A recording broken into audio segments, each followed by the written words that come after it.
Bienvenue, c'est l'heure des actus. Au sommaire, une recette de gâteau avec un ingrédient local. Pour briller sur la piste, apprenez les pas des danses de salon.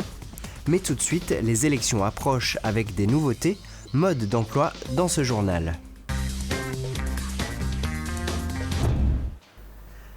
La campagne des élections municipales a commencé. Le premier tour aura lieu le 23 mars. Nous voterons aussi pour élire les conseillers communautaires. Dans les communes de plus de 1000 habitants, il y a des nouveautés.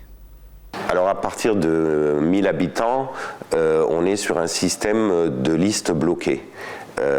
Avec une déclaration de candidature et un dépôt de liste auprès de la préfecture qui valide cette liste et c'est la seule liste pour laquelle on pourra voter. Plus de panachage, plus de rature, on ne peut pas voter pour d'un côté le conseil municipal et écarter le conseil communautaire, c'est une liste bloquée. La liste sera composée de façon paritaire avec alternance homme-femme ou femme-homme. Donc deux mots, parité et alternance. Vous l'avez remarqué, sur ces listes 2 colonnes, c'est la première fois que les conseillers communautaires sont élus au suffrage universel direct. Avant avril 2014, les communes étaient représentées au sein du conseil communautaire par des délégués élus par le conseil municipal. Et leur titre était délégué. À partir du mois d'avril 2014, ils changent de nom, pas de fonction, et ils vont être appelés conseillers communautaires.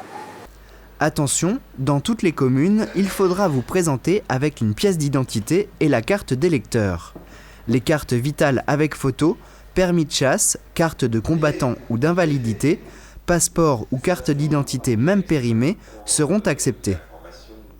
Donc pensez à bien venir au bureau de vote avec ce titre d'identité parce que les électeurs et électrices non munis de l'une de ces pièces ne sont pas admis au titre de la loi à prendre part au scrutin. Les nouveaux conseils municipaux élus voteront pour désigner le maire et les adjoints début avril. Les mandats dureront 6 ans. Enfin, les prochaines élections auront lieu en mai pour désigner les députés européens. Bonjour à tous et bienvenue sur TV3V. Aujourd'hui, je suis en compagnie de Thérèse Poirot. Bonjour Thérèse. Bonjour Fanny. Alors Thérèse, aujourd'hui on se retrouve devant Refalsa parce qu'on va chercher une pâte à tartiner alsacienne avec laquelle on va faire une recette de cuisine. Et qu'est-ce que c'est ? C'est un fondant au Nut-Alsace. D'accord, alors ça a l'air assez goûteux, ça a l'air très sympa. On va se retrouver tout de suite chez Thérèse, mais avant cela on va chercher notre produit. On va y aller ensemble. À tout de suite.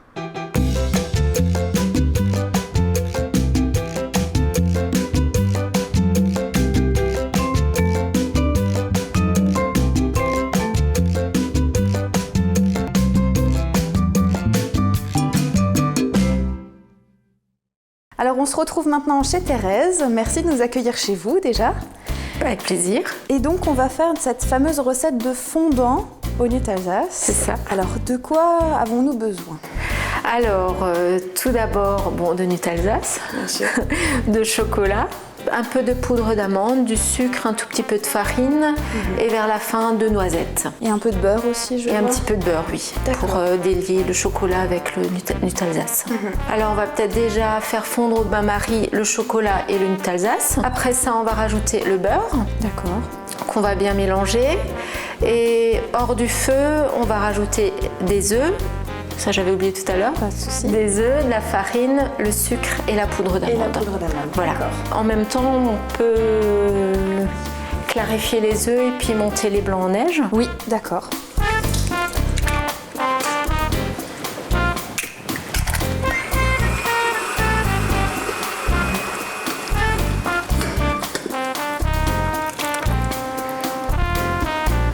Ok, c'est bon, je pense. Voilà, et du coup, on peut rajouter la poudre d'amande et la farine. Et la farine, voilà. D'accord.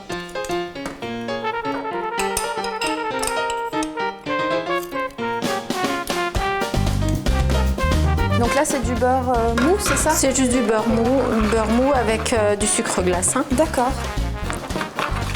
Donc ce qui va donner un peu une espèce de crème au beurre.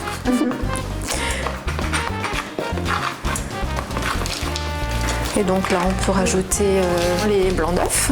Oui.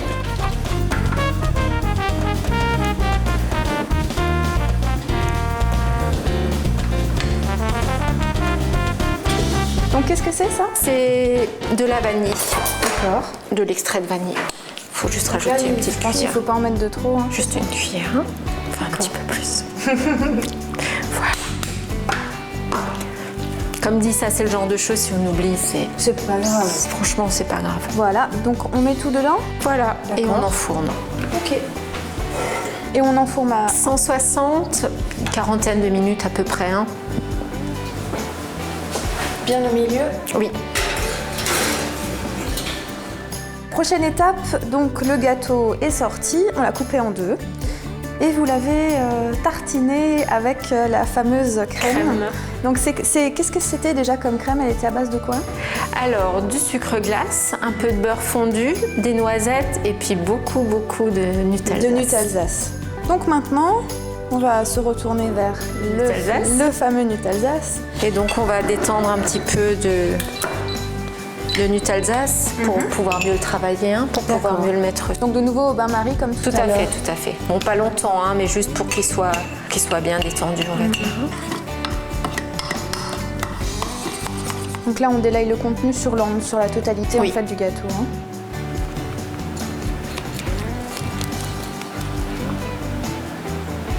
Et donc on termine avec des noisettes, c'est ça? Oui.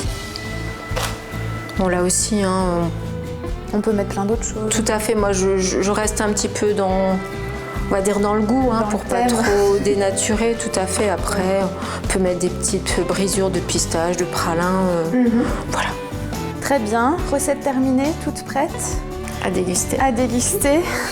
Merci Thérèse en tout cas d'avoir participé à cette émission. Merci. Et vous retrouverez très bientôt aussi la recette sur notre site internet au www.laregie.fr/VOD. À très bientôt et bonne semaine à tous.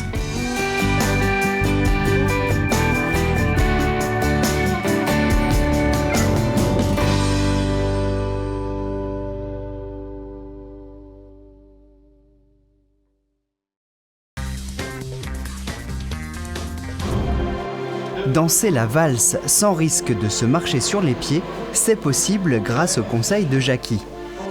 Extérieur parce que je pars à l'extérieur de ma danseuse. Demi-tour, 1, 2, 3. Pivot, 1, 2, 3.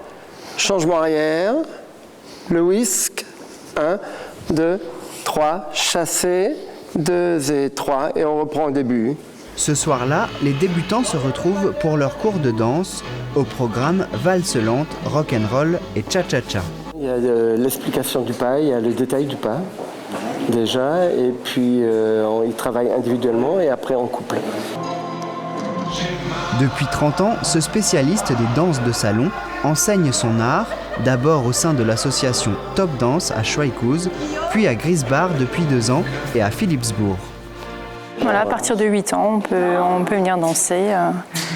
Avant, c'est un peu trop tôt, voilà, mais à partir de 8 ans, et puis jusqu'à... je crois que le couple le plus âgé qu'on ait eu approchait les 80 ans. Ouais. Le plus dur, surtout pour les hommes, c'est de faire le premier pas. Mais ensuite, les différents couples apprécient de se retrouver les mercredis soirs. 2 ados. Ils ont beaucoup progressé depuis septembre. Vous enroulez votre danseuse dans le bras droit.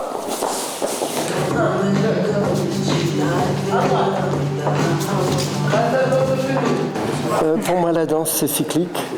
Donc, je pense que la danse a encore de beaux jours devant elle. Et puis avec les émissions telles que Danse avec les stars, Voilà, forcément, qui permet de relancer un petit peu. Et puis on a toujours les jeunes mariés qui viennent s'inscrire, qui veulent apprendre à danser, qui veulent préparer une belle ouverture pour le jour J. Donc là aussi, on leur propose des chorégraphies personnalisées, on leur fait des montages, tout dépend de ce qu'ils veulent faire. Les danseurs ont trouvé le rythme. Après 1h30, Jackie et Aurore continuent avec un autre groupe de cavaliers et cavalières plus perfectionnés. Pour pouvoir les conseiller, Les places sont limitées à 20 couples par séance. Demi-tour, 5, 6 et cha-cha-cha. Pour des cours individuels ou pour rejoindre les groupes en septembre prochain, rendez-vous sur www.calino-danse.fr. Les cours sont à 2 pas de chez vous.